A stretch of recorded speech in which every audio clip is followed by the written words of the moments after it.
Hello everyone, King Wally Otto from the This Sporting Life soundproof booth here with a very warm welcome to Pound for Pound. Over the years, Roy and HG have been continually pestered for extracts from their award-winning Saturday afternoon show heard across the nation on the Get a Very Big Dog network Triple J. Pound for Pound gathers together for the first time. Not only will you agree with this assessment, but you'll have learnt a lot about yourself and where you're going wrong in the process. The unique thing about Pound for Pound is that even when Roy and HG are talking about golf or football or fishing, they give the impression they're talking about the fight game. So settle back with a large one handy and enjoy Roy and HG and Pound for Pound. Roy, moving right along, and tremendous news on the Fennec front this week. Oh, how's the stern rot? Very good, after being told by the doctors that he doesn't need surgery for the stern rot. Australia's triple world champion declared yesterday, exclusively for This Sporting Life. I'm just so happy. X-rays taken on Wednesday have shown it's just about healed the stern rot and just a little, what would I call it, crumbling at the edges. I'm hoping to be back in the ring in 8 weeks. Fennec will resume boxing in the gym early next week wearing a special plastic protector, something akin to the bulletproof vest worn by a police officer. I mean, how bad is the sternum if it requires total protection from all sides, back and front? I mean, is he worried about copping a stray one in the kidneys that knock the stern rot out, you know, and ruin it?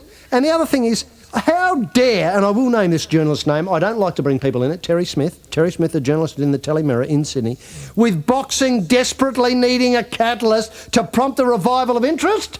Interest in boxing, Terry Smith, has never been higher, and it's only clowns like you in the press who continually run it down week in, week out, never giving a space in the paper. We have more people on the phone with the faxes. We've deluged with faxes in here saying what great standard. Kostya Tszyu, the Waters boys are back together fighting better.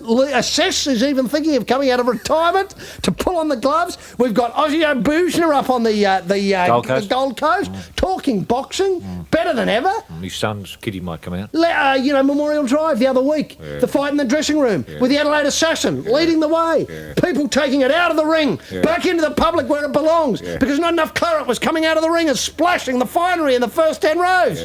They got in and did something for themselves. DIY, do-it-yourself boxing fights. That's what it's going to be all about. And Terry Smith won't be there to cover it. He's so blinkered he thinks nothing's going on. Everything's going on in boxing in Australia. The Bull-Eye Bash, Shannon Taylor denied his trip to the Olympic Games, which he should have got. Pound for pound, the finest fighter in Australia. Spike Chaney. Yeah. The Lithgow Bash. Attila Fogus. Waiting out the front of, Spike's house. In the car. Waiting for him to come in. Hello, knock, knock, knock on the door. Mrs. Cheney, a Spike around. Sorry, Attilas. No, he was right. He's coming back later on. Okay, I'll wait at the front. Yanovsky 4. I mean, it just goes on and on. Nesta Giovannitti is thinking of coming out and settling here because it is regarded, Australia's regarded. Pound for pound. Pound for pound. There are more boxers in Australia, pound for pound, per capita. Pound for pound, per capita than any other country in the world. Pound for pound, per capita, more than any other country in the world. What is this bloke Smith? Where's he coming from? Who's paying him? I mean, he's Don King. Don King would have obviously to be paying him. Try and talk it down here. I mean, Australia is the renaissance that is happening in boxing. The zeitgeist of winds of change that are blowing, that's making boxing talked about in every corner of the globe. The bushfire has started in Australia. This is where the fuel is. This is where the fodder is. This is where the boxers are. I mean, I'm proud of what's been going on in Australian boxing. I get a lump in my throat now and a tear in my eye just talking about it. And to have someone talking down the work of Lester Ellis. Of the Waters boys. The boy who went to France. Who's the one who did the guitar Jeff player? Hitman Harding. Hitman Harding. How can I forget him? How could you forget? And how can Terry Smith forget? Well, indeed. What's going on with boxing? And to think that poor old Jeff has got to wear a target on his chest, which is a stupid idea because it's just going to make people punch his sternum. Oh, it's a stupid idea. I mean, if you've got stern rot, you've got to give the game away, or you've got to have the rot cut out and have a bit of bone put in there, laced in. Bone lacing. I mean, it's been going on for years. You just got to take a little bit out of your hip. It's an easy op. Yeah. can be done in a couple of hours. You and I could do it. Well, I'd love to do it on air. I reckon Jeff must be a little bit gutless about going under the knife. I mean, it's all well and good to be able to take a punch. Anyone can take a punch. But can you take it lying down? Can you take the scalpel? With a gas. With a gas. So you can't see the scalpel coming. Yeah. And I think this is a real test for him. Which he doesn't want to take. He doesn't want to have. No. And I've been saying this to Jeff. I've been phoning him up every now and again saying, Jeff, Roy, when are you going under the blade? When are you going to have your stern rot done? How does he take it, Roy? Does he come back and say, Roy, stop it, I can't. It's time for days of allowance. Want to stop talking to you, Roy, when I watch the television and forget? That's pretty well how it goes, but I think he's got to face that. I mean, it's a dark room. Yeah. The hospital operating theatre with, people with bloody masks on their faces. You don't know who they are. You don't know who they are. Yeah. That's a pretty dark room. It's a pretty dark room to walk in and just lie down. So have a go. Do your worst. Do your worst with me stern right. And take it out of the left hip. Take it out of the left hip if you don't mind, because I lead with me right. Well, other way around, really. You take it out of his right hip, because I think he leads with his left. You don't want people, you don't want Nelson. No, you got a dud hip. No, you got a dud hip. Nelson would go for that all the time. Yeah. It'd be boom, right in the sternum, left in the hip. Yeah. And that's how it'd be all night. This week in Roy magazine, In Excess's Michael Hutchins says yes. If war is declared, I will join the Navy. Merv Hughes foils Graham Gooch's suicide bid.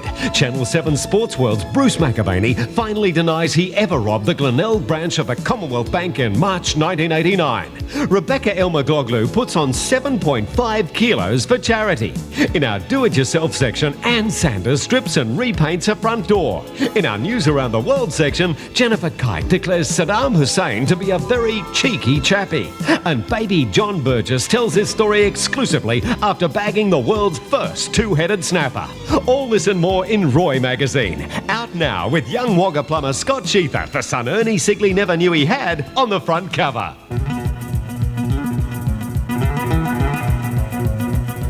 Yes, welcome back to This Sporting Life. Now, the former European number one, Peter Oosterhuis, makes a surprise return to the European Golf Tour today. That was yesterday, so he'll be out there whacking the hot dot round today. Oosterhuis will pull out the nibblets out of the boot for the Rome Masters, worth about 655,000 Australian.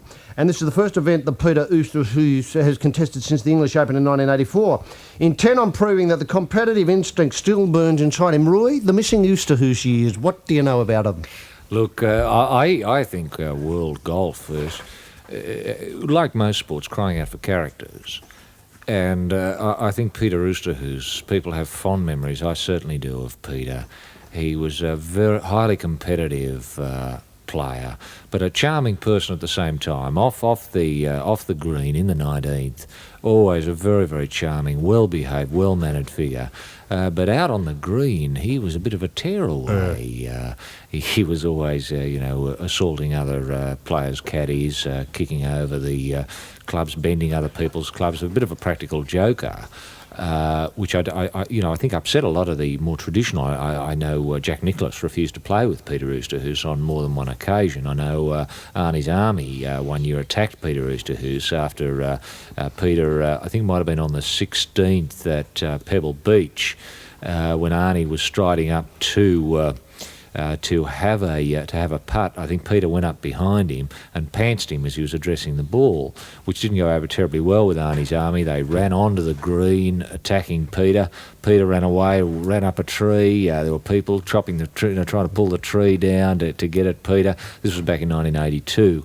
But a tremendous character. I'm glad to see him back. I'm glad to see that the competitive fires that were obviously burning brightly in his belly all those years ago, that the embers are still there, and that someone's raked through the coals and applied the bellows to it, and a few flickering flames have begun to emerge again. I think world golfing will be a lot richer, and I think there'll be a lot of players, Nick Faldo types, shark types, no, not so much shark types, but I mean successful golfers, San Francisco Ballesteros, who are going to be a little bit fearful with the Oosterhuis machine back out, in the starting, in the starting lineup, because he is a very, very fiercely competitive player who's marvellous. I've often compared his swing to Gene Littler.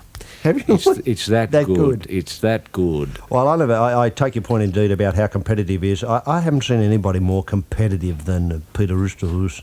I'll never forget the day he ate a tube of Tarzan's grip, just so as when he did do the golly in the Bushman's handkerchief, the ball, the hot dot, which he was always aiming for, would stick to the club. And so as when the player came up, obviously he'd hit the ball and have a look for it down the fairway, and then it would be on the end of the club. He's very, very lively in all those practical joke stakes, and I've never seen anybody put a bushy on a hot dot 357 metres away. I think it's a world record, but that's used to whose story. Yes. It's I like success. They're the old tricks too, very old bush golfing tricks. If often if someone tees off ahead of you, you tee off behind them, but you take more notice of where their ball's landed than yours. And when you're walking towards your ball, you see where their ball is and you just tread on it. And so often, players playing against Usti have found themselves having to wedge out mid-fairway with the ball completely subterranean because they used to whose footprint on top of it, and you know where Peter's been.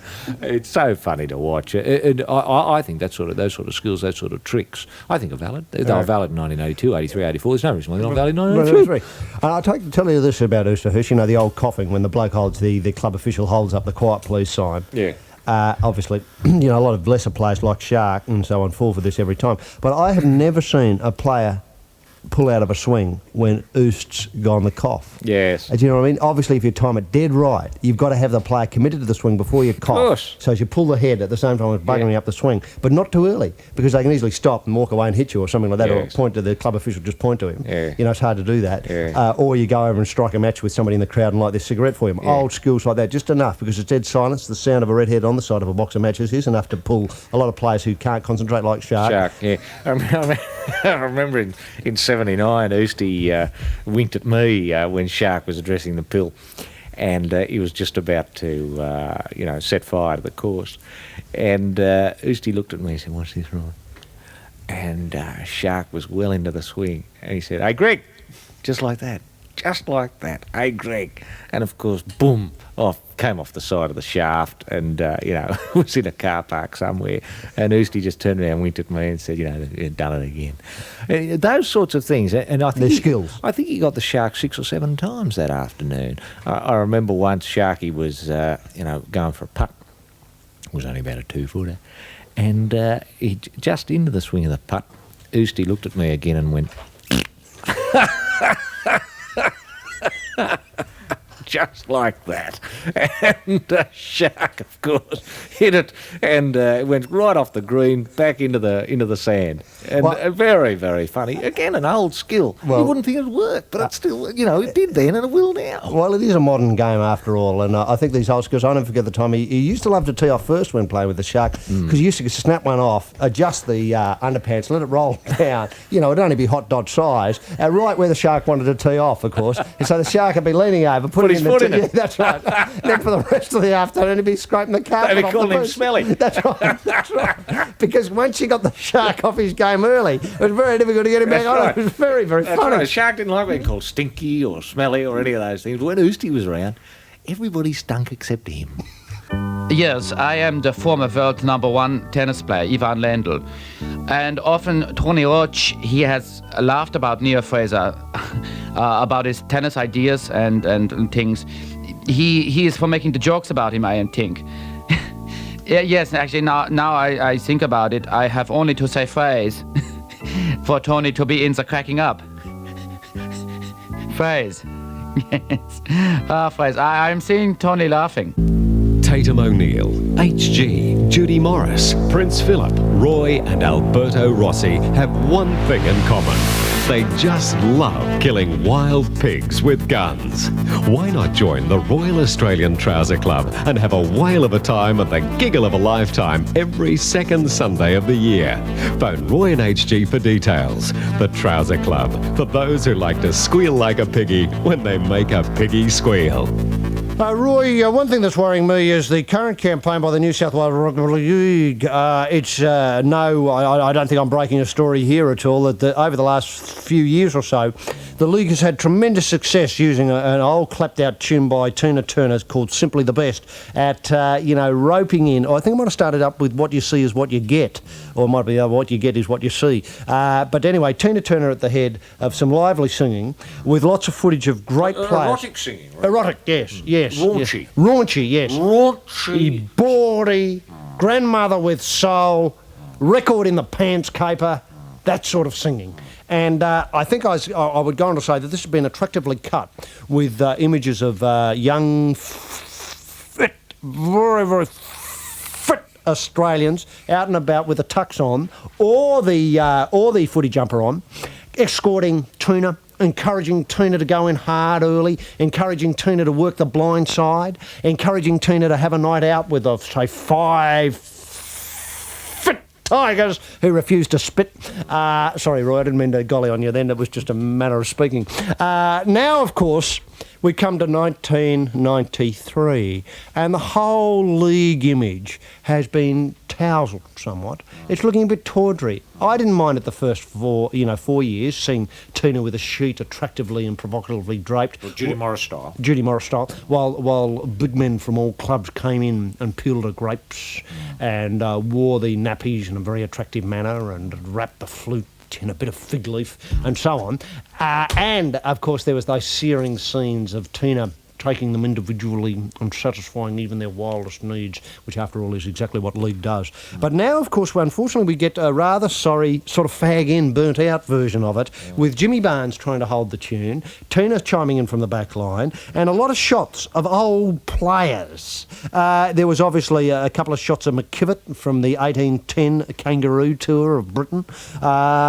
Basically, it was a lot of dull, unattractive men flaunting themselves in the most obscene fashion with a soundtrack that we've all heard before. Look, what it tells me is that the league isn't as exciting as it used to be. If they've got to go back and get old footage of Ian Walsh and Noel Kelly and, Mick Cronin, and I think it's fine to show your older player, but it does tell me that the game, there are no big hits anymore. If you're not allowed to hit a bloke in the head anymore, and you're not, you just get sent off. I mean, if you're not allowed to break someone's jaw, if you're not allowed to flatten a nose, then a lot of the charm of the game is leaving it. And, a lot of the sexuality and sensuality of the game is going, it seems to me. That a lot of people really enjoy the prospect of, if not imminent death, then certainly something that would make a lot of doctors in the audience lick their lips, thanks Kenny, and stand up and want to run down with their Gladstone bag. But that sort of stuff isn't happening anymore. You don't see anymore the paddle pop sticks being put up the nose to straighten it. After it's been broken. After it's been broken.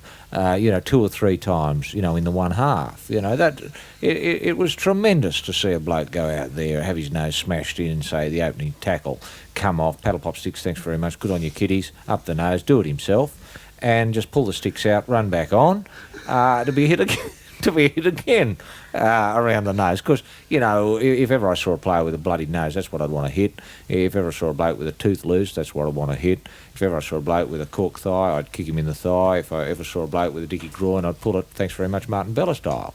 Ricky Stewart. That was rugby league. It was a beautiful game. It was survival of the fittest. It paid a very, very big debt and doffed its cap every week to the HMS Beagle. And it seemed to me that was the beautiful part of rugby league, that you'd see the paddle pop sticks in and out, 4 or 5 times until there was just a bit of mince on a head. Yeah. Yeah, well, all that's gone now, Roy. And people would shout out, blow your nose, sonny. Knowing that if he did, he'd blow, part of his head off. His brains would come out. That was the charm. It was fun. They were very attractive, sensual clowns out there, prepared to let their body do a lot of work. Yeah. Well, that's all gone. That's all gone, and it's very sad that you can't find images that sum up rugby league today. I mean, if rugby league today is a bloke spitting in the face of another bloke, as it was on Friday night, as last night, then it's a very sad and sorry day for rugby league, if all you can do is spit anymore. I mean, cricketers do that. Yeah, true. There's no difference, is there? Not football.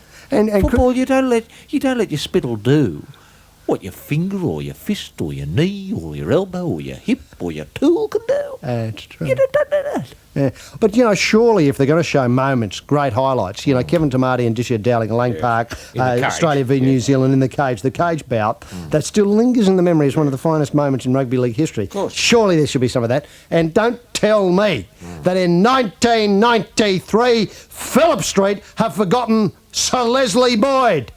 How must the Cootamundra Coot, the Wangaratta Wombat feel today, knowing that they've cut an ad and haven't included any of his finest moments in the visuals? Yeah. Because let's face it, Leslie Boyd, if you go back through, I mean, they've got a bloke here who I can't even, Paul McCabe.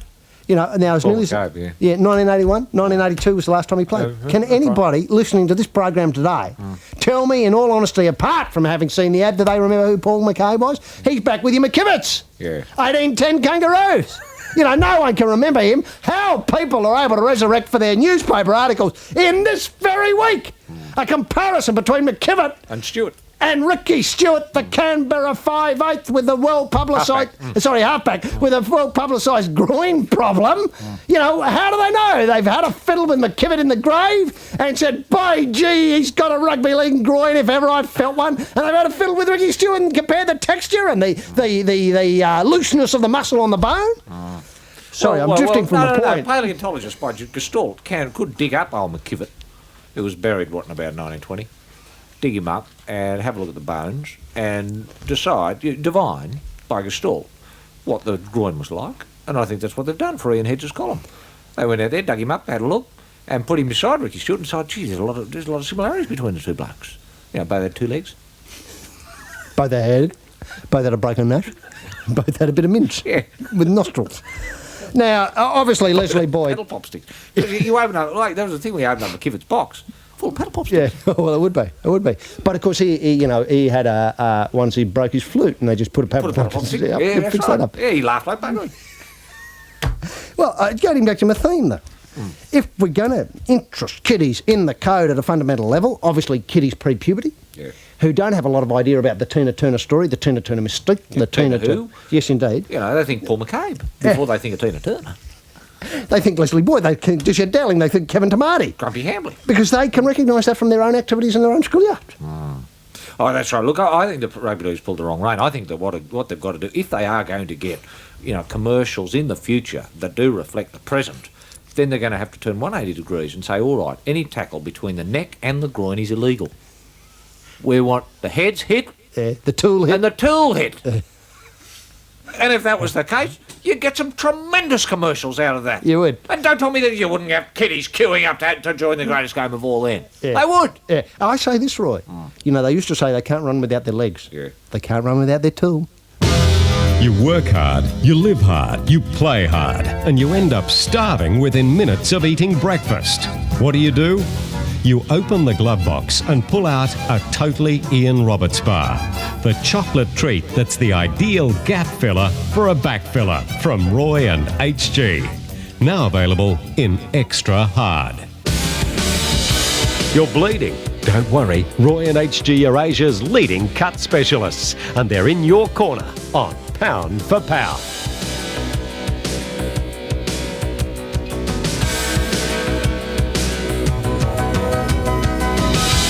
Yes, Roy, it's very hard to know where to begin, but Newcastle last night wasn't tremendous to see that bout actually get underway. It was obviously postponed several weeks, and I thought it was a good round that Larry put in. Obviously, he had never fought before in his life, and it was a bit of a mystery to him to what to do with the hands. But after about 2.5 minutes of being belted round the head, he decided to put him up, and I thought that was quite a good thing, but by then the fight was over. Yes, and I think you've got to say hats off Bill Morty, because he actually turned up in Newcastle with Kostya Tszyu midweek, and the boy was mobbed along with Bill. And I think it was a tremendous fillip for the boxing game to find somebody who brought credit, credibility back to that division. Because let's face it, the Tszyu boy has run right in that division, and to see a bout almost last a round, I thought that was a tremendous effort. It was. Look, I sympathise a little with Larry Lecousier. He'd come straight off the plane, from the United States. I think it was a 15, 16-hour flight. I think he was held over in Honolulu for a little while, so it might have been a 22-hour flight. Bill had organised the seating arrangement, so he was right up the back. He was cramped. There was a lot of illness on the plane. He arrived in Mascot in Sydney and immediately had to get in a cab and was taken to Rose Bay, where he was put on a water plane, which landed in the Hunter River there, and he immediately got pulled out of the water and put in a cab, which he had to organise himself, I'm given to understand. In Hunter Street there, he hailed a taxi and said, "Take me to the entertainment centre," and off he went. And I think the lad was a little bit underdone, to be honest. I felt he should have at least have had an hour to himself, just himself and his trainer. His trainer, of course, was held up in Honolulu and hasn't arrived yet, as I'm given to understand. So I felt it was all just a little bit rushed for him. And I said so after the bout. When I got into the back of the ambulance with him, I just poked my head in and said, "Bad luck, Larry." Well, actually, I said to the ambulance officer, when he comes around, say that Roy and HG have said bad luck and all the best next time and enjoy your flight home. I think he was taken from the ambulance. I think he went to the Mater Hospital for about 20 minutes while they found some smelling salts and brought him around. He was taken back to the Hunter River and put back on the boat, on the seaplane, brought back, and I think he flew out at about 10 to 11 last night, just missing the embargo. Had he been a little bit late, the planes aren't allowed to leave after 11 o'clock, obviously, with the curfew, but he just made it in time to fly out, and I'm given to understand he'll be arriving back in Honolulu. When will it be? Sometime later this afternoon. We might try and put a call through and get to him. His trainer should have landed by now. I thought it was a beautifully organised event by Bill Morty, and I think full credit to Kostya. I felt that really Kostya could have taken him out in the first 30 seconds. I held him up for a round. He held him up. Held him up for 1.5 minutes, just to give the good public of Newcastle, who love their fighting, let's face it, to give them a good example of what a kid can do. When he essentially is operating on a corpse with gloves. Well, I take your point entirely about the corpse. Look, let's face it, I didn't get along with him.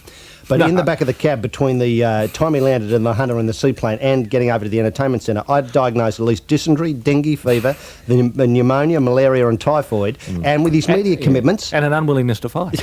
Well, that's right, but that never held him back. And with his media commitments, I take your point entirely, he should have allowed at least 15 minutes for the boy to pull his mind together, if not to pull his body together. Well, his gloves weren't he didn't have time to lace his gloves properly. Or put the boots on. Or put the boot, he only had one boot on, one boot and a sock on the other one. He didn't have an inner, he wasn't wrapped on the right hand. So he just had the glove hanging there, which was sort of loosely done up in a bow. It was done by one of the might have been you, as he walked past, said, "Can you help me, mate?" Where do I go? Where do I go? Yeah. But full credit to him. I thought, given the circumstance, he did a bloody good job. And what I love... It was entertaining. It was very funny, wasn't it? It was very funny, especially because he didn't have time to pull his shorts on. That's what Kostya hit him that first time, when his shorts dropped down. Because he hadn't done the lace-up, the shorts. I thought that was very funny, and Kostya just standing there, pounding the flute. Very, very, very, very funny. It's new, it's racy, it's a game for viewers. It's the Sporting Sheets. You simply correctly guess the couple under the sheets and win a trip to Rio for Carnivale. Is it A, Balmain Tiger Paul Sirenen and West Coast Eagle Carl Langdon? B, Alan Border and the War Twins? C, supermodel Elle Macpherson and Handbrake Harry White? Or D, Bert Newton and Jeff Fennick? Send your entry to the Sporting Sheets, Post Office Box 9994 in your capital city. And now, Hello Europe 1992 presents Traveller's Tales, where Roy and HG do your walking for you as they poke about in those out-of-the-way nooks and crannies of the new Europe. Where are we now, HG? Thanks very much, King Wally Otto in the soundproof booth. And King, we're at the Tate Gallery. Hello Europe listeners, join us now in front of a Johnny Bradbury. It's a name to remember, it's a name to conjure with. It's a beautiful picture, it's big, that's what I like about it, and it's part of your post-war modern realist. And Roy, there's so much in this picture. I mean, Bradbury brings more than the paintbrush and the Burger-Breeze to art, doesn't he? Look, actually, I think a lot of people confuse realism with naturalism. Bradbury here isn't trying to, say, hold a mirror up and say this is how the world, looks.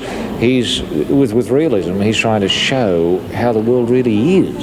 So true. And if this is Bratby's view of the world, the British world in 1957, you've got to say it's a pretty what I'd call groovy kind of place. It's jazz oriented. You've got sort of post rebop figures. It's quite figurative in that regard. You've got a principal male and female in the middle, obviously clicking their fingers and roll up cigarettes in their mouths, and you've got a bloke cleaning out his trumpet right over to the left. Metaphor, Roy. Cleaning out the trumpet. Cleaning out the trumpet, and right over the left you've got a bloke ashing his cigar. So it is essentially a movement of colour and action, isn't it? As you walk past it, the Bratby, you can smell the cigar, you can hear the trumpet, and you can see the young central couple clicking their fingers and wiggling their hips. Well, I'd call this a Wimbledon painting. It's full of your grunting, it's full of your spitting, and it's full of your farting. And that's the thing I like about it. It's farted onto the canvas with an enormous explosion out of the buttocks, straight on there, and it's held up with a sieve that carries the paint, so to speak. It's just straight on. It's tremendous work. A very lively Bratby, because let's face it, some of the Brats can be a bit dull. A Bratby can be dull, but might I say too that there's something essentially impossibly sad about this. Oh, so true. It's Tony none of the yes, it is. None of the instruments are being played. You've got an instrument here being cleaned out, and over in the right-hand corner you've got an instrument, another trumpet by the looks, a B-flat trumpet, just placed against the wall as if it can never be used. So it's impotent. It's an impotent painting of an impotent period of British history, as far as I'm concerned. And what fascinates me, Roy, as we move on to another Bratby up here, is what fascinates me. I'm certainly. It is another Bratby. Yeah, well, I can spot me Bratbys, Roy. Now, what interests me about the big Bratby that we're just leaving here? This is called Still Life with Chip Fryer. Well, that's another one without trumpet. He does a still life with chip fryer and trumpet. That's, of course, the National Gallery has that. Yeah, that's the National Gallery of Florida.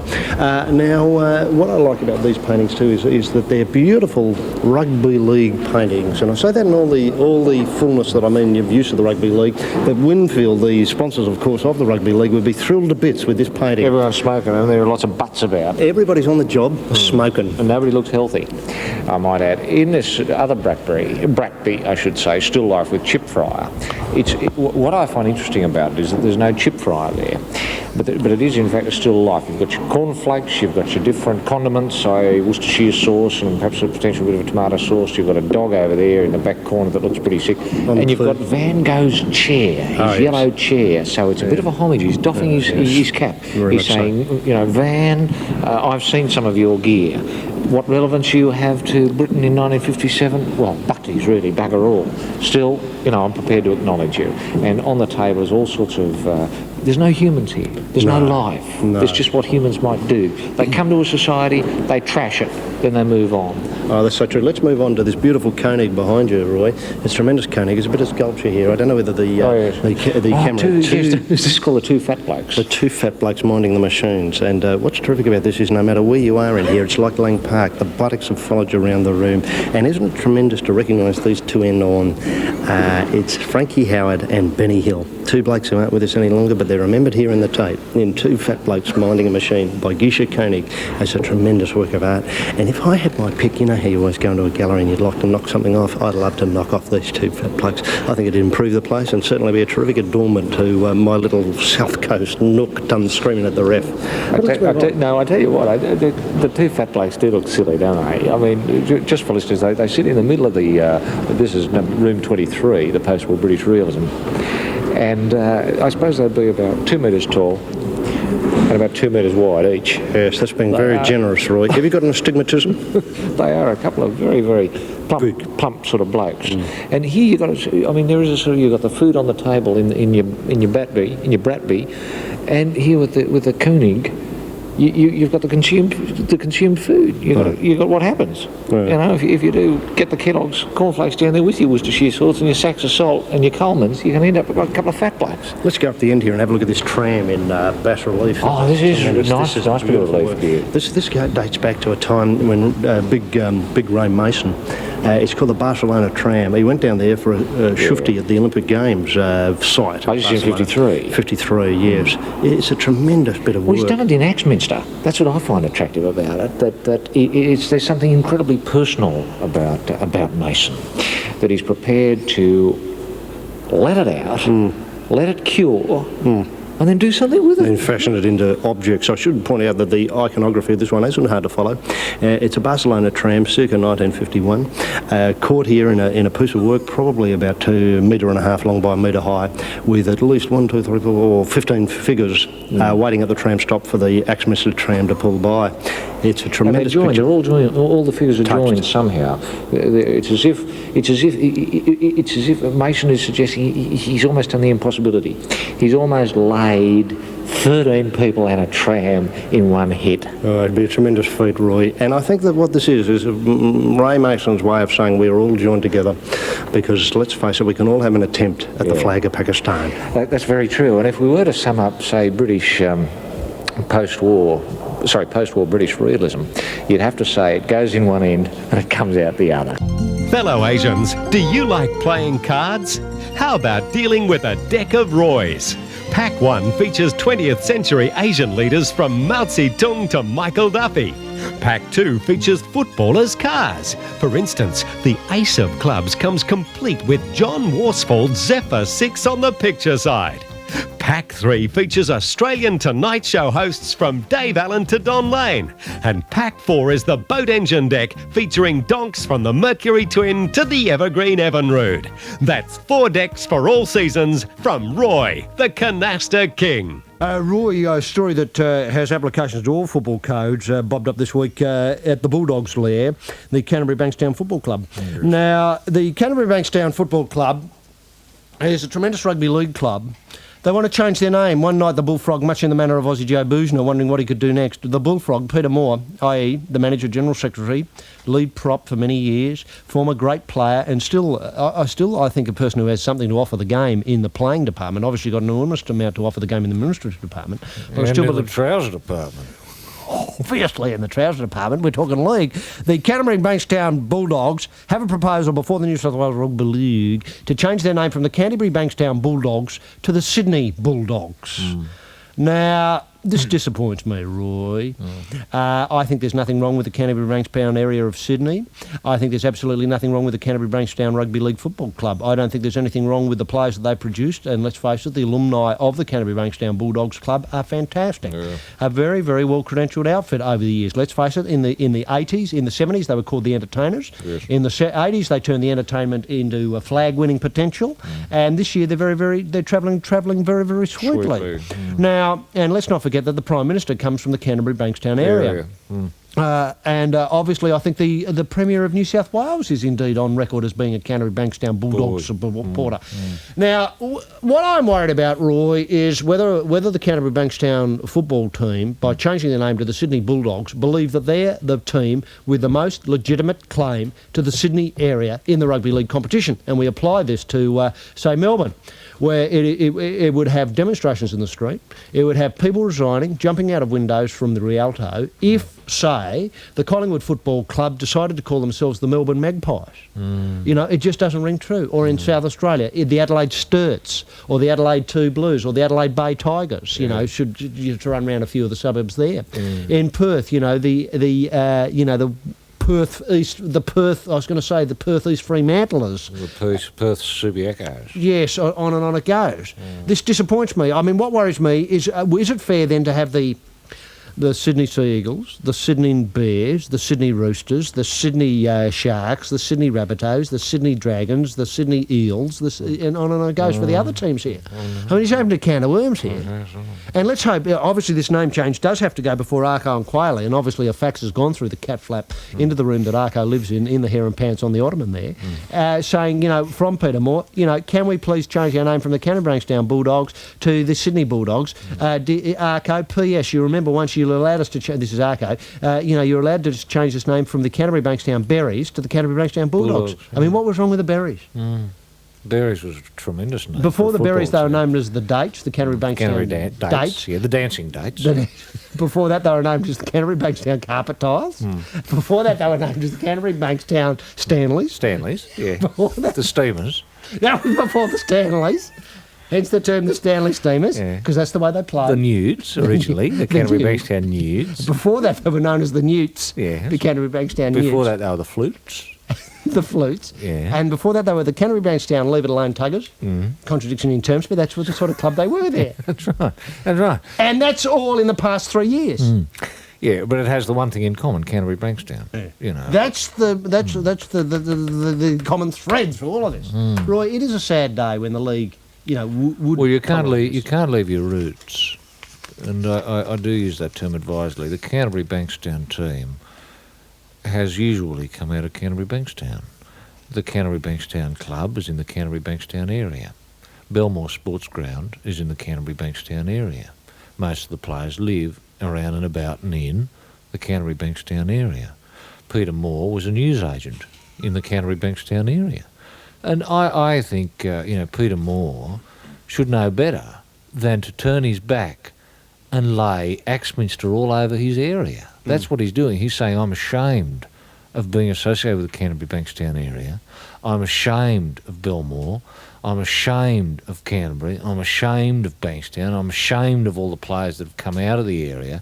I'm ashamed of all those players that have been nurtured, all those players that have grown up in the suburbs of Canterbury and Bankstown. I'm ashamed of our Prime Minister. I'm ashamed of all those great players who gave their lives to their area, to their suburb, to their roots. It disturbs me greatly because I know there's an enormous emotional investment as well made by the supporters and the fans of the Canterbury Bankstown area who live in the Canterbury Bankstown area who want to go and see their team, i.e. the Canterbury Bankstown as they were Stanleys, the Canterbury Bankstown Flutes, the Canterbury Bankstown Weeping Dates, the Brown Axminsters, the Berries, the Bulldogs, the Canterbury Bankstown team. Wow. The Canterbury Bankstown Blue and Whites who have given their lives emotionally, psychologically, spiritually, to that area. It is that area that has organically thrown up the Canterbury Bankstown, now Bulldog, team. Yeah. Look, I could understand if they wanted to change their name back to the Dates. I'd accept that. I'd accept that. I'd accept the Canterbury Bankstown Dates. That's got a perfectly That's fine. Yeah. As long as it's Canterbury Bankstown. That's the point. Because to change it. that's the area. Yeah, to change it to Sydney Bulldogs. It's just an insult. It's an insult to the Mortimers, Yeah, Tunkses. to the Tunksers, to the Hughes brothers, and I include Trout Hughes in that. Yeah, Trout. I mean, there'd be a Salmon lot of dead players who'd turning in their graves. spinning in their graves, Yeah. who gave their lives To the Dates, the Flutes, and the Berries, and the the Bulldogs. Stanleys, Yeah, the Stanleys, to the Steamers. Steamers. Ah. I mean, I think it is a massive insult. And, if I was, a product of the Canterbury Bankstown, I'm not. I'm prepared to say on record now that I'm not, but that's fine. I can still understand where they're coming from. Yes. I'd understand if they were, next time they see Peter Moore, send him to Coventry. Yeah. Or just hit him. Or just hit him. Yeah. Or drop lay the toss. something on his shoes, on his cuffs. Yeah. Lay something all over him. Yeah. Because he has insulted, he's cocked a snoot. He has removed his massive trousers and waggled his flute and his backdoor area at the people of Canterbury Bankstown. Oh, that's very And the people of disappointing. Canterbury Bankstown don't like that sort of thing. No. They're very proud. Was there ever suggested a name change at the Lithgow Shamrocks? Say to the, obviously... To the grassy greens, yeah. Well, or the grassy greens, or the you'd obviously take the Granels, or you'd take the Shamrocks, leave the Shamrocks, say, to the upper Hunter Chamois, Yeah. or something like that. I know it's not quite on the Hunter, but that's the sort of, Leary move. I mean, you could hardly call, Canterbury Bankstown the middle of Sydney. No, you couldn't. No, It might be due to... There was no suggestion at all. No. Even if the clubhouse had shifted to, say, Willerwang, there would have been no intention of changing the name to the Willerwang Shamrocks, because it was Lithgow Shamrocks. Yeah. That was where because people went to war. That was where it was born. I mean, it's like it's like a kid. It's like Aussie Joe Bugner, denying his Hungarian ancestry. He is hungry, Joe Bugner. Always has been, to my mind, and always will be. As hungry as buggery. Look, I'll put it to you this way, Roy. Let's face it, Daily Messenger created the code in 1908. Bit late for a footy code, but be that as it may. He did it. He got it in before the First World War. He did. People wore their Canterbury People forget Bankstown that. jumpers. Yeah, the people do forget that. I think it's Johnny Come-Lately sport. That's right. They think they forget that the Canterbury Bankstown Stanleys, as they were then, pre-war, were going around before the war, before the First World War. And the people in the trenches of Gallipoli wore the blue and the white. They did. Sure, they got shot out in droves. Sure. They would have been better off in the car. Turks hated the blue and white. Yeah, I know. Especially the Canterbury Bankstown Stanleys. Yeah. Then, in the Second World War, Kokoda because they didn't understand. You're Turks. They couldn't understand Stanleys. Why people would be proud of the brown while wearing the blue and white. And then, of course, up in Kokoda in the Second World War, obviously, if you wore in the blue and the white, you stood out in the jungle just after he shot me. Yeah. But, on the other hand, they were the flutes at that stage. That's right. And when they were buried, they were proud to be buried as flutes. You know, often if you wander up along Kokoda Trail... People still remember? Yeah, you'll see a stump, and written on it will be, say, I don't know... Bob Daly. Yeah, B. Daly or P. Moore, something like that. Died here, R.I.P., Canterbury Bankstown date. You see that wherever you go, because it was just at the cusp during the Second World War. Dates. During the Second World War, it was when they changed. They merged from they were going through the cusp of Stanley to date. So it was just in that in between on that cuspish time where it was quite acceptable to be either a steamer or a date. Not much difference, really. Roy. But it does. But it was a change of mindset. Yeah, of course. They were opening up. Yeah. They were looking out at the world rather than being inward. Yeah, yeah. Or other way around. Yeah. They decided to be inward when they became dates. People forget a career. They were the flutes by then, 1953. That's right. They turned themselves around. Yeah. Gone forwards. Then they were the Fats, I think, in time for the Vietnam War. No, the Rowdy Fats. The Rowdy Fats, that's right. Just before the Second World War. Yeah. Oh, no, sorry, just after the Second World War, when peace broke out, was Rowdy Fats. Canterbury Bankstown Rowdy Fats. I remember them. Tremendous team. That was when Trout Hughes' dad played. That's right. He was a rowdy fat. That's right, Rowdy Fat Hughes. That bloke from Canterbury, they'd say. Who's that bloke from Canterbury, that Rowdy bloke? Oh, that's Rowdy Fatty Hughes. Canterbury Bankstown's leading try scorer. Then, of course, in time for the Gulf War, they changed from the Berries to the Bulldogs. And now they want to change to the Sydney Bulldogs, and I think that's... Well, it's not on. No, it's the end of the club. It's not on. But what annoys me is someone like Arco, so stupid. Sitting in there in the pants on the ottoman. Do you think it's a good on idea? the fiddle. It'll just come through the flap, as you say, and he's likely to stamp it. I think we've got to make it very, very loud and clear. Unacceptable Quayle, unacceptable Arco, unacceptable Moore. Stick with what you've got, because what you've got is good. You're taking a jab to the jaw and liking it with Roy and HG on Pound for Pound. This is a scientific bout, and you are loving it. You've come into the fight with big raps on you. It could only happen on Pound for Pound.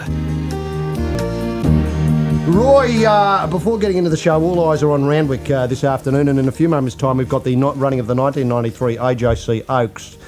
It's obviously a superfecta race. You've had a look at this. We've had a look at the horses on the way to Randwick this afternoon. It's a tremendous field. I'm going to be a little bit different here, actually. I'm not going to pick a winner. All I'm saying is if I had a lazy five, I'd back Orsay for a place. Now, Roy, do you like the Oaks as a race generally? Is it your sort of... I think it's gone downhill standards-wise over the years. It used to be one of the all-time... I mean, you had your Villiers, your Cox and your Oaks. They were all mentioned in the same breath. Not anymore. Not anymore. People talk Oaks as if late it's at night. A secondary event these days. And I think it's a great shame. I don't know what's got to be done. I'd like to think the AJC might look at the Oaks in the future with the view to imbuing it with something extra special. I don't know. It just needs perhaps a novelty, maybe two jockeys on the one conveyance. So retired jockeys coming back to ride only once in the Oaks. We were talking about Ronnie Quinton in a moment. Ronnie could come back. Well, I was thinking of older jockeys, like Athamully, George Moore, if he's still with us, could probably get on the silks. Well, sure, it needs something like that. So if you have Burst, sure, you've got Greg Hall on. But if it was Greg Hall and Athamully, young and old, youth and experience. Yes, Not that Greg Hall's young, but even more experience would be provided by Athol. That's right. So you'd have P. Payne on Orsay. Who is genuinely young with, say, Ronnie Quinton. With Ronnie Quinton. Next year. A double up. Or George Moore. That'd be tremendous. And now, that would give the Oaks something, but people to talk about. And I reckon what would be good is, let's say we team up this jockey, let's say we just have Hawley, Dye, Dipman, Harris, Payne, Quinn, in that order, just for want of a better argument, and we already pencil them in for their companions next year. Yeah. Should their companion drop off the They twig. carry him dead. Yeah, they carry him dead in a box. And that would bring a lot of spectacle to it. Obviously mounted vertically, but just behind where the jockey sits, there'd be a big the coffin would be box. aerodynamically sound, Oh, so of it wouldn't course. hold him up too much. Yeah. It'd have points on it, sort of bendy mast style. Not that the bendy mast, strictly speaking, was aerodynamically sound, but you know what I mean. It had a Benny leading Lexon edge. style. It had a leading edge that cut the yes, air. yes, yeah, hydrofoil style. Do you reckon a name change could help? You know, I mean, AJC Oaks, it's been like that for at least 113 I years. changed immediately to Laurie Oaks. The Laurie Oaks. Oaks. Superfecta. Now we move on to the Frank Packer plate. I love the plate. There's something old-fashioned. There's something that says I'll be here next year about the Frank Packer plate. There's never going to be a name change for the Frank Packer plate. Well, really. shouldn't it be the Sir Frank Packer? Well, I think so. Yeah, that's the only thing. It's a bit of an Frank- insult, isn't it, to the memory of... Well, I think they had the race. The Frank put up the day for the race long before he became a knight. He was into the racing caper long before he became a knight of the even realm. so... Because he's no longer with us. No. But even so, in memory of the tremendous work he did, you'd think it was the Sir Frank Packer plate. I mean, I've in my lost all mind, I see it as the Sir Frank Packer plate. I've gone with Palace Symphony, Oh, yeah? the Greg Hall. You're on the mount. Hall trail today. Yes. Yes, there's something about Palace Symphony. We're very wet conditions, and I think the Palace enjoys the wet. He's a mudlark. Mudlark. A knob in the wet. And Hawley's a mudlark as well. Hawley's a dead set mudlark. I wouldn't be surprised if Greg doesn't do much of the running early in the plate for Palace Symphony. Well, I'd like to think Hawley would do what he does best, I think, and that is get under the horse. Just slide around under and go to town underneath. Sure, it's not a technique you see all that often anymore, but I'd like to think today, in the mud, Hawley could be right down there under. You know, going doing and The hard work. The hard work. And, you know, the likes of Shrekky and that lot, they can't really tell what you're up to, especially if you're in a bunch. Oh, You know, I know if exactly you're what you mean. underneath working away, because you can use both feet. You can, you know, you've just got to make sure you hang on with one hand to the girth strap. The one thing I'd like to say also is he's an incredibly well endowed Palace Symphony, and it does take a bit of a good flogging to get anything out of the horse in that part, because he's so well protected down there with the size. And I think that's perfect riding. If I was the owner of Palace Symphony or the trainer, and thank goodness Lee Friedman is the trainer, because he'll be right up to Palace Symphony's tricks and know the horse inside out, and suggest that Hawley, as soon as they get out of the barriers, he gets locked up in the bunch, tulloced, of course, in the Tulloced, bunch with a yeah. wall of horses around him. He slips down underneath, grabs onto the cinch, and then just goes bang, bang, bang, bang, bang, where it matters, Well, I'd like to think he might, you know, grab the tackle and hang on by that. and just hang on by that with his teeth. You're on the Life, live across Australia on Triple J.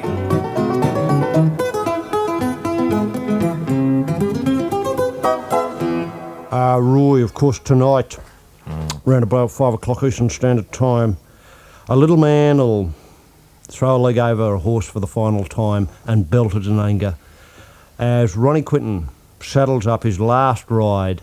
And when I look back over the career highlights of Ronnie Quinton, you know, you've got your Doncaster in 73 on NLE and Emancipation in 83. You've got your AJC Oaks, or as now it's known as the Laurie Oaks, 73 NLE again, and then 75 Sufficient in 81. It was a tremendous ride in the Laurie Oaks on November Rain, later to become a song, curiously enough, recorded by Guns N' Roses. Golden Slippery won in Mascay on 82, 83 Sir Dapper, 85 Rory's Jester, and 87. Ronnie made the Slippery his own before Shane Dye got a stranglehold on it. Let's not forget that. Cox in the Cox, 81 Kingston Town, the Metrop, 84 Hey I. Hey I, what a horse. Epsom Handicap, Dalmatia, the Galaxy on Bletchingley in 75. It just goes on and on. The Iris and Legend on... But Roy, what will be going through his mind? I'll never forget the last day you rode at Lithgow. Mercifully, you were able to give an exhibition of whipping the like of which I'd never seen. I didn't think you had it in you. You were riding at about 15 stone over your correct riding weight, and the horse had a heart attack when he saw you coming. But that didn't prevent you from belting the bugger around the 1,200 metres. It was a short ride, mercifully for the horse, but you managed to get it to drop dead exactly as across the line, of course, a winner. What will be going through Ronnie's mind? Do you think he probably is feeling already that he's giving it away too early, that he'd course like he to be would. able to pull the silks back on? When you look back at those highlights that I've just read out, there's so many great highlights, so many great rides. And there's so many horses. The great thing when I look at the yearling sales, so many horses coming through this week at William Inglis and elsewhere around Australia that have never felt the whip, Ronnie as Quinton. used, the Ronnie Quinton whip, and who are crying out for it. They're bludging buggers, make no mistake. They just prance around in the sale yard screaming, look at me, I've got $1 billion in me, ... But none of them have ever felt the lash the way Ronnie Quinton wields it. Look, I have tremendous memories of Ron Quinton, but I must say that does come a time with all jockeys. You know, when you get up Saturday morning early and you put your silks on and you look in the mirror and you see a bit of an idiot. You just see an old bloke In the funny gear. silks, in sort of clown gear. You know, there was a time... Without the buttons. Yeah, there was a time as a kiddie when there looked to be glamour. You know, when someone in silks, it felt good. It looked glamorous. The slip pointed north. Everything Just about the touch. it was pheromonic. You know, Pull people the, looked up to people you. of the opposite sex or Yeah, either sex. it was on the job all the time, 24 hours a day. You know, if anything, racing just interrupted your nocturnal activities vis-a-vis horizontal folk dancing. But there comes a time when you get up for that last time. You run your fingers through whatever hair's left, and you go and maybe have a shower if you're that sort of person. And or you flounder about in a bath and you get out dry yourself, put your underpants on with the silks, and you just look at the mirror and you think, what in God's name is that? And I think Comes to everyone, doesn't it, Ron? I think it does, and I think this is what happened to Ron. But I remember years ago at Sugarlift's Hayes' place. In Adelaide, just out there, Bart was there. Lindsay Park. Yeah, Bart Cummings was there, and Athol Mully was there. I was there. You were there. Ronnie Quinton was there, and there was an old bugger that was annoying everyone. Was thought to be unbreakable, and Sugar Lips was scratching his head, wondering what to do with him. And I remember Ronnie looked at me and Athol with a glint in his eyes, only Ron had in those days, and he said, "I bet you blokes, I can kill it within 20 minutes with just a whip," because it was good for nothing. It was going to be shot. And I said, "You couldn't do it, Ron." Bart shook his head. He didn't think it was possible. Sugar Lips just laughed as he does, at the prospect. And sure as eggs, later on that night, up we went, and Ron hopped in with just the whip, and old Silks he carried around with him. And in he went, and buggered me, within 15 minutes the horse was dead. And all Ron had done was just stood in front of it with a whip. And Athol was amazed. I'd never seen anything quite like it. It seemed to me it was only within, after the 15 minutes after it stopped, obviously the heart had stopped working. But the head was only held on by a thread. Yeah, that'd be Ron. You know what I mean? He was relentless in his assault on the neck area. Obviously he felt that was the area to go for, and it reminded me of wood chopping at the Royal Easter Show. You just go in on the angle, wonk on one side, wonk on the other, wonk on one side, wonk on the other. Relentless. Yeah. And so funny. And that was Ron. That was Ron, standing in bloodied silks with an almost headless horse at his feet, beaten. Well, I was going to say also, the ice sculpture that you refer to there, like obviously, you see a lump of something, which is a horse, and you carve something better out of it. Well, I'll never forget one day at, obviously, Gawler. Ron was there visiting an apprentice races, and he said, "Watch this, HG." And he Turned it into a dog? Yeah, he did. He turned the horse, he brought it back ice sculpting style, and a dog was running over the line with the head of Lindsay Head on it. Funny, but had the crowd in uproar. Yeah. And we thought, hello, here is a bloke who could go far. And of course, he's going into the training caper, and he said to us exclusively, there have been people I haven't spoken to in years ringing me up wanting to send me a horse in a plain brown wrapper. If Ron does get into training, and he will, then the natural progression is to get into the ideas area of horse racing. Yeah. And I'd like to think some of Ron's ideas that seem, in 1993 and certainly 1973, they seem really loopy. The fall-away fence, Ron Quinton's idea. Years ago people thought it was a stupid idea, but now we're with it, we accept it, it's tremendous. And Ron's round the world race, I think is a great idea, tremendous idea. Just with rafts over the watery bits. This is Ron's talk, not mine. You put it, you lash it to a Kontiki expedition style, lash it to a balsa raft. And keep the horses on the run. Keep the horses on the run, on a frame. I think it'll be tremendous. Obviously, we'd have to think about rules, but Ron was never the sort of bloke to let rules get in the way of his imagination, and that's why I respect him, and that's why I think everyone in the horse racing fraternity, certainly those who wore silks and wear silks, are going to miss him from here on. But I wish him all the very, very best. I took my head off this morning, and I left it on the bedside table, just for Ronnie Quinton. And, I know the whole racing fraternity, not only in Australia but in Asia and around the world, wherever Ronnie went, he was a great ambassador for the fight game and the whipping game. We'll be tuning into the coverage here. Yes. Did Willie Shoemaker send a telegram? Or he did. He would have done. He said, you should have given up years ago. You're an absolute joke. Go into the room and mirrors, have a good hard look at yourself. That's Will. Connections. You've got a foal that looks super quick, but no name. Well, don't panic. Roy and HG have hundreds. In the past, they've named the following horses for very satisfied clients: Gunsind, Big Faloo, Arwan, Golden Black, Rain Lover, Citizen and Canny Lass. Currently on the books, Roy and HG have the following names registered and ready to race. Try these on and see if one of them doesn't fit your horse. Bathed in Brown, Bozo's Date, Ablet, The Brown Door, Flute of Sheeds, Planet Tula, Ciro, Arco's Coffin, Squirrel Gripper, Date Hunter and Who Did That? Get in early to avoid disappointment, as these names, like champion racehorses, come along once in a lifetime. Roy, obviously it was tremendous to go to that press conference. Might have been Thursday morning. The days all running together. Yes. You're talking about the same one as I am, the Jeff Fennick one. Yeah. And to see the glint... The madness back in the eyes. Indeed, the absolute raw madness back in the eyes, and the absolute thrill that it was when Bill Morty pulled a lucky name. Well, he did better than that. It was very theatrical. He had a box of rabbits there, Yes. and he pulled a rabbit out. And slaughtered it, opened it up. And the name in the guts. Written across the lining of the stomach. I don't know how he did it. Carved into the rabbit's stomach. Inside, I don't know. It was like, one of those ships you see in a small bottle. Same technique, I imagine. That that he got in there and loose with the scalpel. The name Calvin Grove. In there. Yeah. Didn't people like that, though? It was something different, something new, something that said fight games back in town.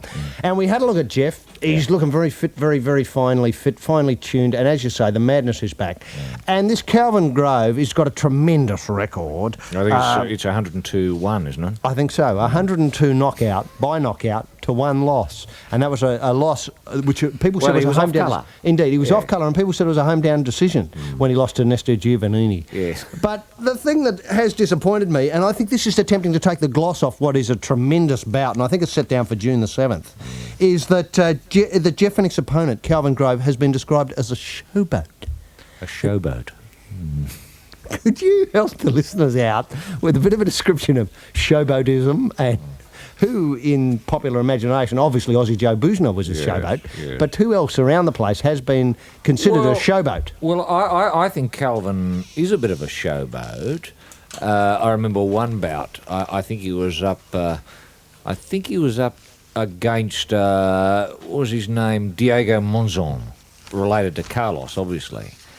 And I think it was about round 3, where he turned round. The bell had gone out to go, to walk out into the middle and start boxing, and he just held one arm out and kept the kiddie at bay, and shouted out, "Ear!" and turned around and bang, had his ear bleeding. Then he kept holding him back, and he shouted out, "Eye!" Bang, eye bleeding. Nose bleeding. Then started shouting out, "What do you want to go next?" And people were shouting, like, "Knees, get him in the knees," something like that, And of course, Calvin obliged, busted a knee, etc., until the kiddie was just the Monzon kiddie was literally just mince, being held up by Calvin with one hand while he, sculpted away in beautiful fashion with his glove in the other. That to me was showboatism. But showboatism at its best. I think boxing can do with what I would call showbiz, a little bit of variety. A bit of old-fashioned variety with boxing. I mean, there are so many pugs about that just get in, belt and go home. And leave you just with nothing but an ache. Exactly. They don't leave you with look, if you can leave, especially kiddies, if you can leave a fight with a grin on your face, You're winning. I think you're winning. Even if you've lost. Yeah. But I love the work, obviously he's got one hand punching away up there and he's got the other hand in the gusset, fiddling away with the player. Then he pulls his shorts down, lets one go in the opponent's face just as he's going down for an 8 count. The blokes officiating on the ground, the ref comes over, 1, 2, 3, 4, 5, 6. The miss clear cleared, he gets a breath of fresh air, up he gets, and then, that's what I like. Because let's face it, the fists are only a fraction of your total arsenal. Yeah, of course. Well, I remember one Calvin bout where he fiddled around with the short and pulled out his underpants, but tied together. Yes. Tied up. That's the old Chinese ring trick, isn't Yes. it? I mean, tremendous skills. Very, very, very, very, very, very funny. Now, last Saturday night, though, after the show, we went to see Eddie Uyan go round, and wasn't that heavy fight? Those two boys, Mirovic. Eddie Unan was the main bout, but those undercard, that heavy, Mirovic. Yes, Mirovic. In against Grimer, or Grimmer. That was a tremendous That dude. Mirovic, Mad Dog Mirovic, look, the hunt for a heavy's over, isn't it? If he can only stay on his feet, he is going to go all the way. If you can learn to keep the fists up over 10 rounds. And once he learns He's got to... the heart. I mean, the fact that he just stood there for the last 8 rounds, just being pummeled, with his hands down around his trousers, around his shorts. I mean, it shows the kid he's got tremendous... He out Harding's Harding, doesn't he? Yeah. And once he learns to hit... Once he learns the your fists and the gloves are there to hit someone, I think he'll be fine. Right. The sad thing about that fight, though, was the main bout was the Eddie Unan return. And Jeff Fennick was there, obviously, because he does Great support... friend of Eddie. and support boxing wherever he can. Jeff Fennick was hit by a flying chair and a beer can during an ugly brawl after a boxing bout in Newtown RSL Club last Saturday night. The fracas erupted when Triple World Champion was helping tend an eye gash suffered by his friend Eddie Unan in the 5th round of his comeback fight with Filipino Telefulo Tunicao.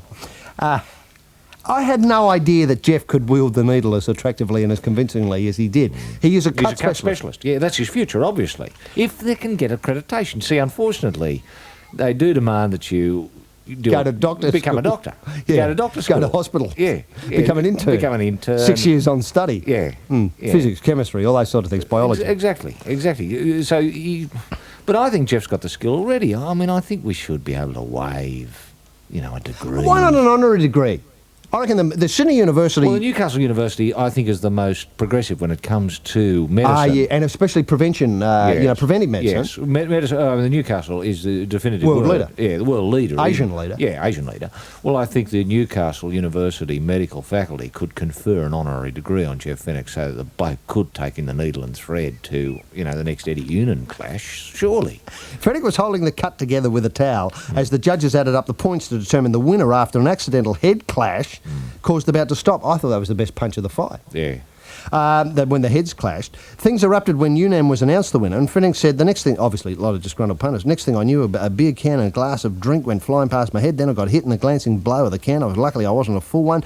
I went to the middle of the ring and somebody threw a chair, and then somebody threw one of the the corner posts of the ring at me. Then somebody threw a wide body Camry that had driven in from the car park. They crashed over the ropes. I thought I saw who threw it. It was Kostya Tszyu, and headed down towards them. But Mark Kyle and a few of my friends stopped me because I was pretty ropeable by this stage, and I thought, bugger it, Kostya, this is how we do things. This might be all right in Russia and Red Square when there's a demo going on, but it's not the way we do things in the fight game in Australia. Fennick, who escaped unhurt mercifully for the fight game, was emphatic that he wasn't involved in any aspects of the brawl outside the ring between dozens of spectators, which lasted at least an hour by my count. I mean, the paper reports said several minutes. Yeah. I had it down at 74 minutes, and one of the longest all-ins I'd ever seen. Yeah. I haven't got a clue what boxing came alive, didn't it, after the after chair the bout. Yeah. I haven't got a clue what sparked it off. And I would rate this brings out night... the best in people, doesn't it? Yeah, well, a good, close... head clash. What I was going to say was this reminds me of the Attila Fogus night at Memorial Drive. It wasn't certainly as good as that. No. By any means. No, not as many people involved. Or as willing. Yeah. But I thought it would have been good training for Jeff to, all those who wanted to have a bit of a swing, just to queue up. If they wanted to have a swing at Jeff, because Jeff would have been willing to stay there until 4, he said to me 4 or 5 in the morning. If people were prepared to come in. Just satisfying everyone who wanted to have a fight. Well, that's what the crowd's crying out for. The Attila Fogus do. What tremendous training that'd be for Jeff. What do they call that? There's a special term in boxing training where you rotate the sparring partner, so as the sparring partner doesn't get worn out by the champ.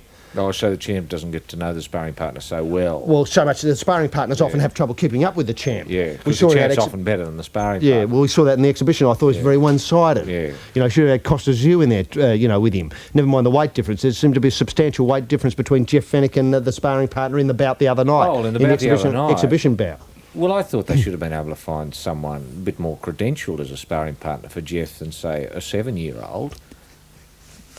You know what I mean? I you know, 7-year-old kiddie who obviously just been plucked out of nowhere and put some gloves on and said, you know, here's Jeff. Have you met? No, Jeff, Ian, off you shoot, bomb. And obviously, you know, Jeff had no trouble with the 7-year-old, nor should he. No. He's got 3 World belts. Yeah. And he's thinking of a Zuma Nelson next. Yeah. Who's a 37-year-old. Yeah, As I that's can tell. right, that's right. So, I thought that would have been a tremendous opportunity. I would have thought Trainer Lewis would have leapt up, grabbed the microphone... And said, let's do this properly. Hang on. Hold on, anyone who wants to fight Jeffrey Fennick, line off and one by one, and only turn on at a time, Jeffrey and her. You know, and it could have been organised that way. And somebody at the front. Yeah. You know, inside now, queue up, world champion Jeffrey Fennick taking on all comers. He's fought before crowned heads of Europe, and now he's here in Marrickville. Oh, it might be Newtown, RSL, Sydney, New South Wales. He's fought before King Juan Carlos of Spain. He's fought before Queen Elizabeth, etc., etc., etc. You get the idea. Globe of Death. Yeah. Step into the ring and have a swing. All that sort of stuff. Yeah. And, you know, they might have paid $5 or something to do it. Yeah. It is disappointing that people are so short-sighted on a Saturday night when there's not only quid to be made, but exercise to be So not had. only would you have seen the Eddie Union headbutt, Mirovic and Grimer. Mirovic and Grimer, but you would have seen Jeff Fennick and 200 All willing comers. spectators. Well, that is a night. Rugby league lovers, it's out at last. The story they said could never be told. Send in the Clown. The Bob Fulton story features unedited and unauthorised footage of Bozo as a player, Bozo as a coach, Bozo at the tribunal, and Bozo as a clown. In the cinematographic gaggle of giggles, hear from thousands of players who hated Bob. Hear from hundreds of relatives who can't stand a bar of him. And hear from the bloke himself and make up your own mind. Is Bozo mad, dangerous, or simply a clown? The Bozo Fulton story, Send in the Clown, is out now at a Roy and HG store near you. And if they haven't got it, go the nut. Bozo would. And Roy, last week at least, a tremendous display of spitting was judged by the tribunal to be worth basically $2,500 in a couple of weeks in the Rugby League. Now, we're talking about old skills. That seems to be the theme here today in the Bolty, and why not? Old skills. Old skills like spitting, like going the grope, like getting the nut, like the squirrel, like the Christmas handshake, like going the thump, the gouge, the bot, and so on. Roy, can spitting work in the modern football game? Did Grassy suggest you go out there? Did that boy Pinder or whatever his name is, who taught you the basketball, Peter Pender. advise you to go the spit if all else failed? And how do you do it, Roy? Yes, it was a great unset, I must say. I've never had a coach who would specifically tell you to spit. But put it this way, I never went out into any sporting arena, be it a paddock or a court, without a mouthful of phlegm. I always found it was useful, because players don't like it when you say you're on man-to-man or you're marking someone. Often I would go up to them just before the whistle went off. I'd say, "G'day, how are you? I'm Roy. I'm going to be marking you today."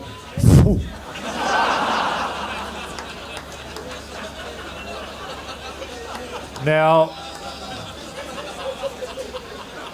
that gave them an attitude. They knew where you were coming from, and it often would upset them, especially if you timed it so that they were just about to say "G'day" to you, and you would sense when the mouth would part. And I used to be able to, I pride myself on this, I used to be able to blow a fair bit straight on the tonsil.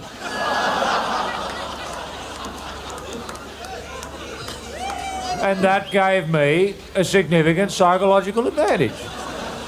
Because when they tried to return it, I would have my mouth closed, or I'd just turn my head sideways slightly, and I didn't mind wearing a little bit on the side of the face. I was prepared to wear that. I'd wear it as a badge. And then I'd look back and I'd say, "Oh yeah, good shot. Bloody good shot. How does it taste?"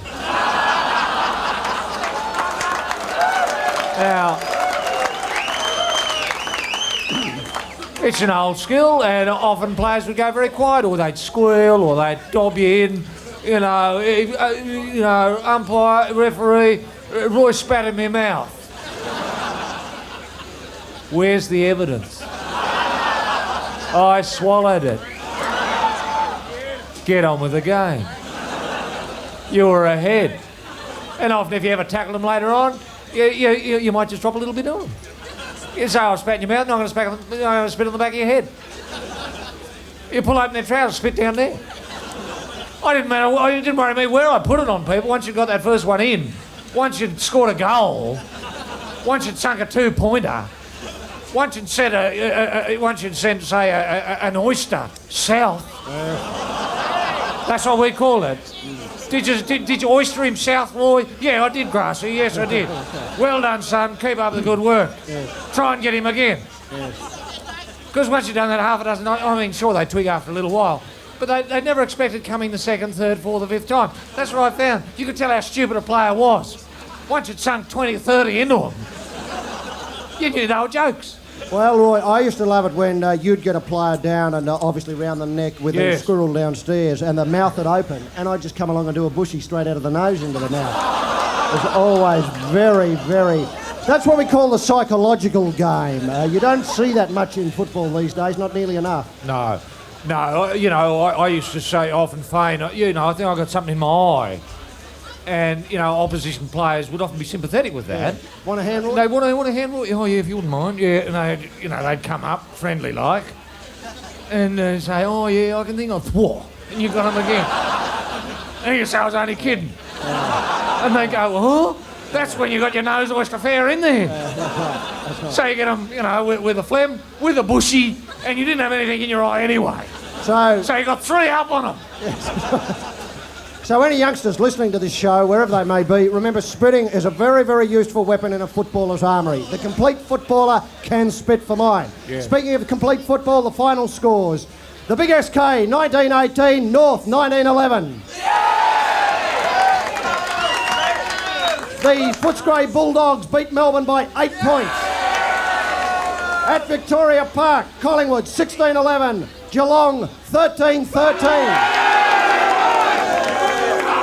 I hope that's correct there. I mean, the writing's a bit hard to read, but... Could be 17-13. Is that 17-13? They're still playing at Victoria Park. Apparently there's been a ground invasion there, and Lee Matthews has come out with a fire hose to shoo them all back into the members. However, a final score at MCG, Carlton and Essendon, a draw. You're with This Sporting Life, live at last in Melbourne on Triple J, the National Fiddling Network. Hello, the Murphy again, and I love cheese. I'd never thought of Cheesetown as a place to go until Roy and HG dragged me down there and opened my mouth. Now I'm a convert. Cheesetown, Bega, you beauty. Johan Creek was the first of the post-war generation of players to accept professional help when dealing with the media. In 1977, Johan approached Roy and HG and said, "Help, give me an image." Roy and HG turned the lovable dame with a speech impediment into a go-getting, pants-off South African centre court tearaway who took no prisoners and was universally loathed by the tennis world. Johan is now a millionaire living the quiet life back in his homeland. Now you too can change the way the world sees, hears and knows you. Ring the team. You'll be putty in their hands. Now, Roy Price is a man who I've got a lot of time for. Yes. I was thrilled to bits this week to see that Tom Gorman, and I look, to be quite honest, I'm not as familiar as you are with the Tom Gorman story. In fact, I can't even write the opening chapter of the Tom Gorman story. But let me just say, suffice to say... An absolute gentleman. Yes, and he's the American captain of the Davis Cup team that's out here at the moment. He's an absolute, gentleman. Ornament to reality, if there's such a thing. And obviously... I know a lot of people have taken their head off to him over the years.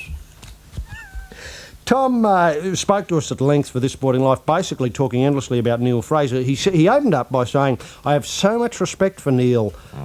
He's like a guru."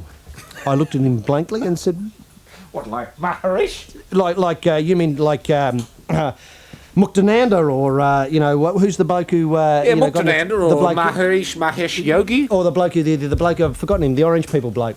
Or the little divine one, the Maharaji, the Ashcan man. Yes. Gee, isn't it weird? These people were such big things. They blow in and blow away, don't they? Just do. leave a lot of people weird in the head with on their way through. Wooden beads around them and photos. Now, I have so much respect for Neil Fraser. He's like a guru. He's really, to me, the standard that all captains now can be compared or judged by. I'm very, very impressed that he has been at it for 25 years, that he's maintained his position is a real tribute to him. His strength is his knowledge of the game, and the fact that he grew up in an era where he was able to experience Harry Hopman. Does he refer to Hopman as the Hop? Yes. It's also in the mental preparation that he can help the players.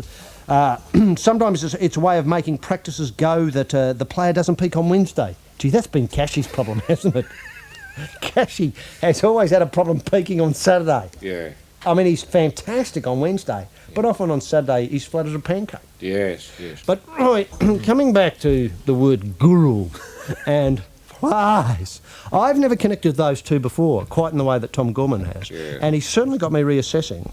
Well, I think a guru simply is a wise teacher, a wise instructor, someone who's learned some of the mysteries and secrets of life. And let's face it, with someone like Neil Fraser, for whom you and I have particularly had the most enormous respect for many, many years and have been very, very supportive of Neil, especially when you've had people breathing down his neck, people of lesser talent, people who are just destructive, trying to destroy his position to create an opportunity for themselves. And I think, J.A., I know you're listening, I include you in that lot. People who've been doubters, people who've taken their own self-doubt and aimed it at Neil Fraser as an excuse. Neil is a tremendous man. He's a charming gentleman. He's someone who knows tennis more than anyone else that I think exists on the planet. And this is what makes him a guru. I remember when I was being coached by Neil Fraser, and I'm very, very happy to say that I had the opportunity to spend some time with Fraser during the old Milo tournaments. And when Neil came, a couple of things that stuck in my mind and that I still adhere to, that I've lived with forever with tennis. And these, I'm sure, are some insights into the game that Neil got from the Hop. That's Harry Hopman, who is the guru of all gurus. If say Harry Hopman was Jesus Christ, you'd have to say that Fraser was like St. Peter or St. Paul, i.e. often went off half-cocked. But anyway, I remember Neil saying to me all those years ago, he said, Roy, always keep your frame clamp dry. Now, and I think this is something that can be passed on to kiddies today with their rackets. Of course, in those days we had the timber rackets, and you'd have a timber frame with you that you would clamp it in when you'd finish playing with it so it wouldn't go out of shape. Now, what the current players, the modern players, your Mark Woodfords, even your Wally Masseurs, would make of that sort of advice from Fraser, I'm not too sure. He used to always say, Roy, if you're using whitener on your sand shoes, do your laces as well. I mean, just little hints like that make the life of a tennis player so much simpler. If you're away on tour, put your shorts under the mattress so that they're crisp and straight when you get up the next morning. Little homespun little ideas of the game that he would have got from sitting around at the feet of Harry Hopman all those years ago. And it's good to know that these ideas are being passed on. No wonder Australian tennis. I mean, given these sorts of ideas, it's no surprise that we're 2 up. It's no surprise we're 2 up against the arguably the most powerful tennis nation in the world, i.e. the United States. Sure, they might have brought out a couple of duds in Gilbert and Wheaton who ate each other's guts, and we might be able to talk about the fights that have been going on, one going to one room, one to the other, tearing it apart, trying to get at each other, with their frames, etc. But I think Australia has done very, very well. And I'm very proud of the performance Australia has put in with the Super Woodies and Wally Masseur. And I think you'd have to say that Neil Fraser has got to be the reason this has happened. Now, sure, people can laugh at an old balding bloke who used to bash a ball around all those years ago who was a left-in and now sits on a lounge chair. People can laugh at that, but I don't. Because I have a little bit of respect. It's all well and good for President Suharto and for Paul Keating to toss out your silver-haired, your experienced, your wisdom, throw it out and bring in the new young bucks and young blood. But I think there's a time and place for a little bit of experience, for a little bit of wisdom. There's a time and place for a guru. And I think Australian tennis has arrived at a time where we do need a guru. And J.A.'s not a guru. No. Neil Fraser is. Yeah. He's the only guru in the world Yeah. when it comes to tennis. Tom Gorman's not a guru. No. John McEnroe's not a guru.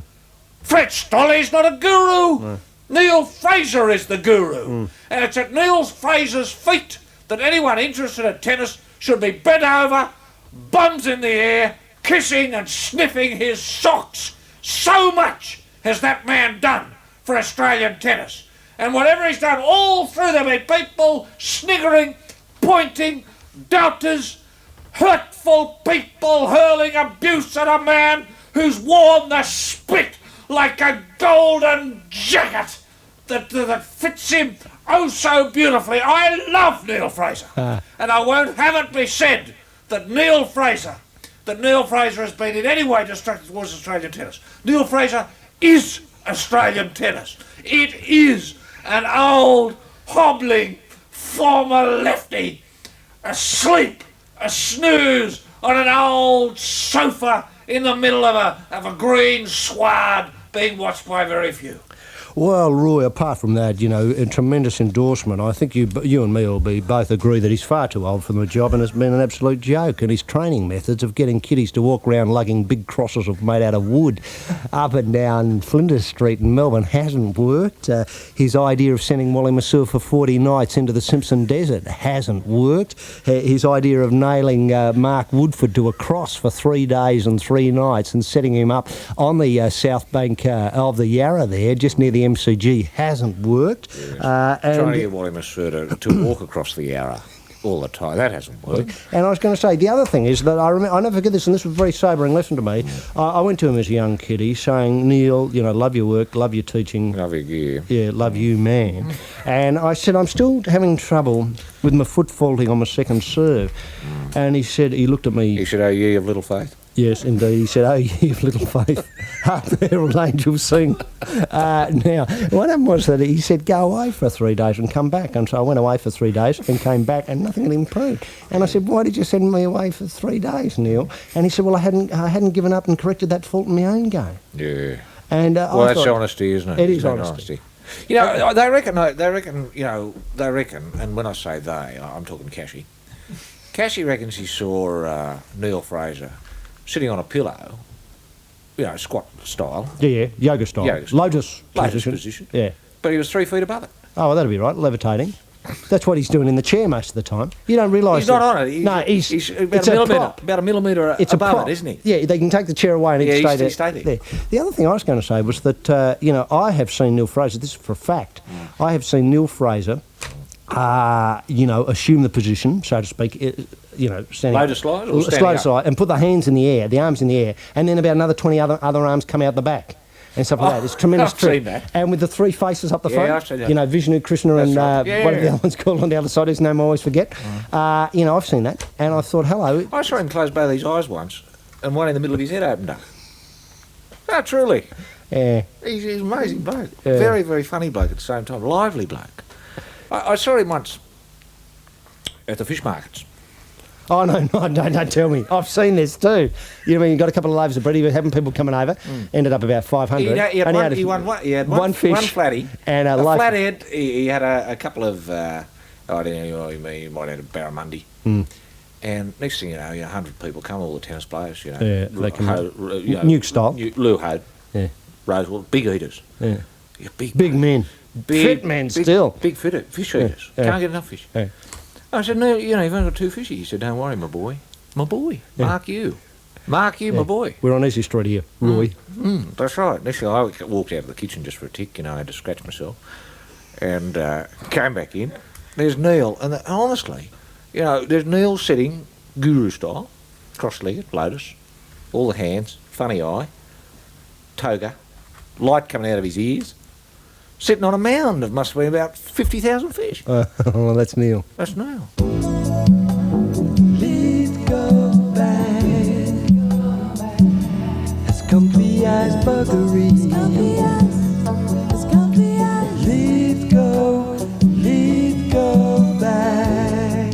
Why did you turn to the Lithgow Bank, Roy? Oh, very good question, Paul. Look, they've only got one branch, but whenever you pop in with, say, a sugar bag full of small change, they'll stop what they're doing immediately and count it for you on the spot by hand while they massage your back with their feet. Now, that's the sort of personalised, know your customer service you don't see these days with your big city banks, Paul. Any massages I had with Westpac or Macquarie, I had to pay for. Do they wash your car, Roy? Well, that was the other thing, Paul, that sent my money as well. Home. As soon as I pulled up, the manager stripped off, totally buffed, wedged a cake of soap between the crack, hurled himself at the car with the hose strapped to his forehead, screaming out, "Look out, dirt! Here I come!" It must have caught you by surprise the first time, Roy. Well, it did, Paul, it did. But I read about it in the bank's prospectus, so I was half expecting it. The Lithgow Bank, where the back door is always open. Taylor, Liz, Taylor, Peter, Taylor, Brian, Taylor, Mark, Collins, Joan, Collins, Bill, Collins, Books, Collins, Jackie, paparazzi, glitterati, literati. As the sun sets and the bet settled, This Sporting Life presents Hollywood Nights, Roy and HG's weekly sojourn into the dressing rooms and changing rooms of the world of entertainment. And now, the man with the mic, in the spotlight, centre stage, HG Nelson. Now, speaking of an old-fashioned couple and certainly glamorous, Ryan O'Neill, and of course you've got to remember that we exposed here recently on Hollywood Nights the heat that's generated in the passion between Ryan and Farrah Fawcett Majors, and I think it was described as it was, you know, Well, the melt steel. Melt steel. Yeah, BHP were very interested in getting hold of some of it. And The pheromones. That's right, and trying to work it in the BHP blast furnace because it saved him a fortune in coke and coal. Now, Ryan O'Neill says that on his first date with his lover, Farrah Fawcett, we sat and kissed and kissed and kissed until our lips were bloody. I could have gone on kissing her for a year. He says his first two marriages and other relationships were just training grounds for this one, i.e. the one with Farrah. From the moment I met Farrah, I have never, ever been unfaithful. If she left me, it would kill me. I know he does a lot of kissing training. He'll kiss refrigerators and, kiss doors door and handles. door handles and all knobs and all sorts of things to get up calluses. On the lips. He can kiss A light switch on. He can kiss a car. Get a car. He can fix a donk with his lips. Well, he can he can strip a motor. Quick as buggery, just with his lips, with his hands tied behind his back. I've seen him do it. I've seen him put a short motor in a Mazda. A 626 Mazda, 1981. You got it. Well, I tell you what, I've seen him pucker up and get a good firm grip on the back of boot of a Mazda, somewhere near where the bump was created by the lawnmower, and hold onto it there while the driver slipped it into gear and tried to pull it away, but his pucker held it. That's Just with suction, or did he actually have his lips around part of the boot to hold it there? Or No, was it just on suction, pure suction. The bloke they call him the vacuum cleaner, and quite understandably why. Once he gets a grip on something, and curious enough, we did some other demonstrations with him of him kissing the car in motion, sort of on the side, and he could actually drag it to a stop. Sure, he started off kissing the front bumper, just above the wheel arch there on the front mudguard, and it slid all the way along till he just got to the corner at the back. But by God, he slowed it up. What sort of pressure builds up, within his mouth? I mean, it must be Millions and millions of tons per square centimetre. Per square millimetre. Yeah. It's unbelievable, the pressure. It's the equivalent of, say, the Empire State Building. I wonder it hasn't sucked the brain from the back of his head right through to his esophagus. Some people have said that this is the case. Hollywood Nights is proudly presented by the sponsors of This Sporting Life: Slaven Nelson Holdings Incorporated, the Canine Love Prod, the Consumer Watch magazine Thump, and the H.G. Nelson Institute of Real Estate. And Lonely Hearts, remember, even if you are known by no one, with Hollywood Nights, at least you know the stars.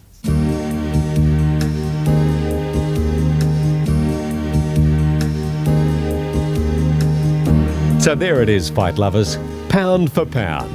And if you've enjoyed this cassette, why not get Roy and HG's Tool Talk and Wisecracks? It's just like slipping between the sheets and fiddling about with a couple of experts.